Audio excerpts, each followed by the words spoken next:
Magandang umaga, Pilipinas. Live mula sa Pag-asa Weather and Flood Forecasting Center, narito ang latest sa ating panahon.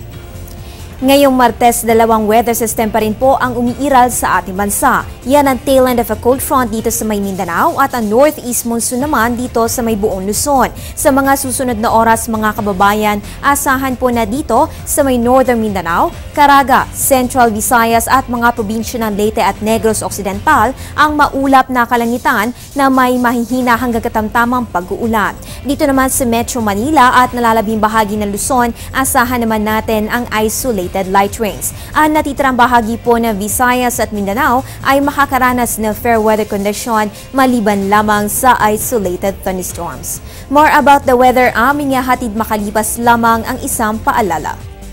Tatanungin ko ang lahat ng nararapat itanong. Tatanungin ko sina Manong at Manang, mga kaibigan at katrabaho, si Obama at ang barangay tanod.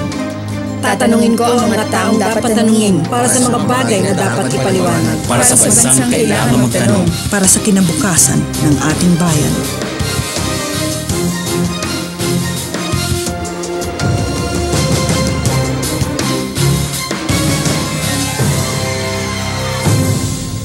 Bagong taon na kaya bagong listahan rin ng mga pangalan na bagyo ang ating gagamitin. Mula sa 4 na set na inihanda ng ating ahensya, ang mga pangalan na bagyo ay inuulit kada 4 na taon maliban na lamang kung idedekomisyon ang pangalan matapos ito magbigay ng napakalaking kapinsalaan o kumitil na maraming buhay tulad na lamang noong si Bagyong Yolanda. Kapag sumobra naman ng 25 ang bilang ng bagyo na bihira naman nangyayari, gagamitin natin ang auxiliary list na inihanda ng Pag-asa. Para malaman ang iba pang detalye kung paano nga ba nabibigyan ng pangalan ng mga bagyo sa loob o labas man ng ating area of responsibility, maaari ninyong i-check lamang ang aming mga blog articles sa panahon.tv website.